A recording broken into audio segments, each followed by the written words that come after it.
It was 11:51 p.m. on a Tuesday. I was in my condo in Austin, looking over some data models for work. My phone lit up on the desk. It wasn't a call. It was a group text from my mother, Michelle, back in Beacon Hill. I read the words. They didn't even feel real. Jenna, after our talk, we've had a family discussion. We've agreed. You are no longer part of this family. We are proceeding without you. I just stared at the glowing blue bubble. Proceeding. Before I could even process the word, a new notification popped up. A small, red heart reaction appeared on the message. It was from my sister, Kayla. That was it. The final cut. I didn't cry. I didn't text back. Why I didn't even feel that hot. Acidic burn of anger. Instead, it was a feeling I knew well from my job. It was clarity. The kind of cold, perfect clarity you get when a complex data model finally clicks into place. The moment you see the signal in the noise was the last 10 years of my life. The signal was that 11:51 p.m. text. So I did what a data scientist does. I didn't have an emotional breakdown. I ran on audit. I opened my laptop. The glow in my dark Austin condo felt clinical. It was 12 minutes after my mother had textually excised me from the family. First, I logged into the Prescott Family Fund. This was a joint account my mother had guilt-tripped me into opening years ago. For emergencies. I was the only one who ever deposited. She was the only one who withdrew. I looked at the balance, $18,200. I clicked transfer. I moved every last cent into my private savings account. The emergency, I figured, was here. Second, I logged into my American Express portal. My mother, Michelle, loved her supplementary platinum card. She loved the status. She loved the airport lounges. She loved that I paid the bill. I clicked account services. Then cancel supplementary card. The system asked, "Are you sure?" I clicked confirm. The digital card disappeared from the account. Third, I logged into the phone provider. All three of them, me, Michelle, and Kayla, were on my family plan. I clicked manage lines. I ported my own number to a new, individual account. Then I clicked cancel plan. A pop-up warned me about early termination fees. I clicked accept. Finally, I went to the utility provider for the Beacon Hill house. The gas, the electric, the water, all of them were in my name. I had put them in my name 5 years ago when I had to co-sign the mortgage to stop the bank from foreclosing. They needed my credit, my name, to keep the lights on. I found the schedule service disconnection page. I selected the earliest possible date, 48 hours from now. I closed my laptop. I looked at the clock. It was 12:03 a.m. In 12 minutes, I had surgically removed myself from the financial architecture of their lives, the house of cards they lived in. The one I had been holding up was about to feel the full force of gravity. I didn't feel angry. I didn't feel sad. I felt balanced. This wasn't revenge. It was an accounting. To understand what I did, you have to understand my family. Or at least, the idea of my family. My mother, Michelle, and my sister, Kayla. Live in Beacon Hill, Boston. It's a world of old brick, old money, and even older names. They don't just live there, they perform it. Their entire identity is built on this illusion of Prescott legacy. I'm the black sheep, the one who left for the new money tech world of Austin. I'm a data scientist. I believe in code, in numbers, in verifiable truth. They believe in appearances. For years, I was the silent investor in their performance. I was the unseen, unacknowledged backer of the Prescott illusion. That 12:03 a.m. audit wasn't a snap decision. It was the result of a decade of data entry. I have a spreadsheet. I call it the ledger. It details the $350,000 I've sent them. The quiet transfers to cover the Beacon Hill property taxes, the loans that were never repaid, the country club dues, paid, so my mother could still have lunch at the right table. The mortgage shortfalls I covered every few months, so the bank wouldn't come calling. It details the $45,000 I sent Kayla last year as seed money for her influencer startup, an agency that, as far as I can tell, has produced nothing but $3,000 brunches and a lot of Instagram selfies. It details the $12,000 antique watch I paid for. A family heirloom my mother insisted Kayla had to have for her 25th birthday. I just kept paying. I paid to stop the weeping. Guilt-laced phone calls. I paid to avoid the accusations that I was cold or ungrateful or had forgotten where I came from. I paid, I thought, to keep the peace. But as I sat there in the silence of my apartment, I realized it wasn't peace I was paying for. It was a subscription. And I finally understood why I let it go on for so long. I was caught in a trap of financial enmeshment. It's a textbook psychological tactic, common in families like mine. It's where love is made conditional on your utility. Any attempt you make to set a boundary, to say no, isn't heard as a financial decision. It's framed as an act of emotional betrayal. Every check I wrote wasn't a gift. It was a blood tax. It was a payment to avoid the accusation of being a bad daughter. A payment to purchase just a few more weeks of their conditional the Blakes' paper-thin love. I wasn't a daughter. I was their primary asset. And I had just filed for my own liberation. I went to bed and slept for 8 hours. I woke up to the Texas sun, made coffee, and looked at my phone. It was a wildfire. 34 missed calls. 19 texts. A dozen voicemails. The first texts were from Kayla. They started around 7 a.m. Boston time. Right when she would have been trying to buy her morning $5 coffee. Jenna, what did you do? My card was declined. The one for my business account? This isn't funny. A minute later. Jenna, the internet is off at the house. Mom is furious. Are you insane? Turn it back on. Another. I can't believe you. You're being so childish. I have meetings. I need the Amex. Call me. Now. Then. An email from my mother. Michelle. It was not an apology. It was a command. The subject line read, "Your immediate attention required." The email itself was a masterpiece of narcissistic rage, cloaked in the language of disappointment. Jenna, you have created an embarrassing and chaotic mess. Your childish tantrum is beneath you. And frankly, it is beneath this family. You have until noon today to rectify the situation and restore the accounts. Then, you will call us to discuss your behavior. And then, the final, public escalation. A friend from high school sent me a screenshot. It was from my mother's public Facebook page. She had posted an old, filtered photo of herself and Kayla, clinking champagne glasses. The caption read, "It's a sad day when a child forgets the family who gave them everything. We are just praying for her clarity and hoping she finds her way back." The post was already full of sympathetic comments from her Beacon Hill friends, telling her how strong she was. I read the texts. I read the email. I looked at the Facebook post, and I didn't feel a shred of guilt. This is what I finally understood. They weren't just angry about the money. They were horrified that the illusion was crumbling. My mother and sister suffer from the power delusion of perceived status. Their entire identity wasn't built on achievement, or character, or even actual wealth. It was built on the memory of wealth. It was built on the zip code, the country club, the Prescott name. They felt entitled to any resource that would protect that illusion, including my salary, my credit, and my name. They weren't angry that they had lost a daughter. They were furious that their primary funding source had been shut down. I wasn't their family. I was the unseen scaffolding holding up their collapsing facade.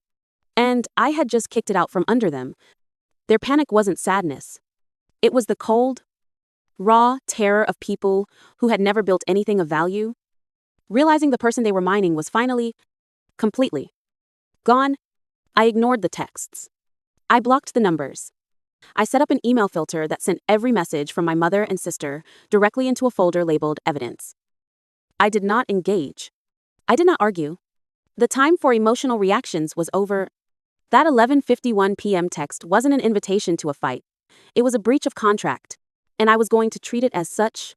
I went to work. I led my team meeting. I ran my data models. And during my lunch break, I didn't eat. I made a call. I didn't call a family therapist. I called Elizabeth Thorne. Elizabeth Thorne is a forensic litigator in Boston. She's the kind of lawyer corporations hire when they need to find out exactly where the money went, and they want it back with interest. She's ruthless. She's precise. And she hates messy emotions. She was perfect. We had a video call.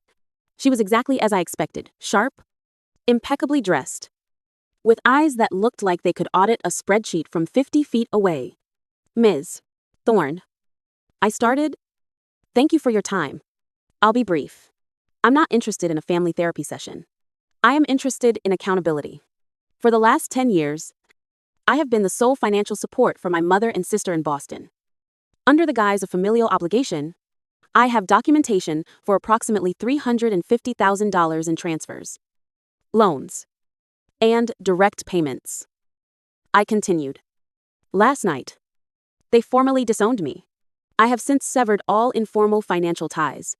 Now, I want to formalize this separation and explore my legal options for recovering the $350,000 I have documented. Elizabeth Thorne listened. She didn't interrupt. She just steepled her fingers, her gaze fixed on me. When I was done, she nodded once. Understood. Ms. Hayes, I appreciate your clarity. This is not a family dispute. This is a debt recovery action. Your emotional justification is noted. But it is legally irrelevant. Your spreadsheet, however, is everything. Her voice was crisp, like cold air. Here's what we'll do. I will draft a formal demand letter. It will be calm, factual, and lethal. It will outline the total sum, referencing your documentation. We will give them 30 days to propose a repayment plan. If they fail to respond, or if they respond with the emotional manipulation I expect they will, we will file a suit. We will place a lien on the Beacon Hill property. My mother will post on Facebook again. I said, thinking of the praying for her post. Let her. Elizabeth said with the faintest hint of a smile. In a civil fraud case, public declarations of a false narrative are admissible as evidence of intent. Let her type.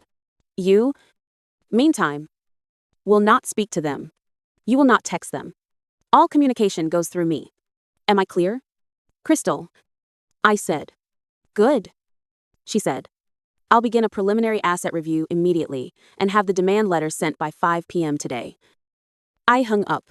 I had just taken the $350,000 of guilt, anger, and resentment and converted it into a single, actionable legal case. The battle had begun. Elizabeth Thorne called back 6 hours later. Her voice was different. The professional warmth was gone. It was flat, cold, and sharp, like a scalpel. Jenna, she said. No, Ms. Hayes. I need you to listen to me very carefully. This is no longer a debt recovery. This is a criminal case. I gripped the edge of my desk. My office, with its clean lines and dual monitors, suddenly felt like a sterile box I couldn't breathe in. What do you mean? Criminal. The $45,000 startup loan for Kayla's agency, Elizabeth said.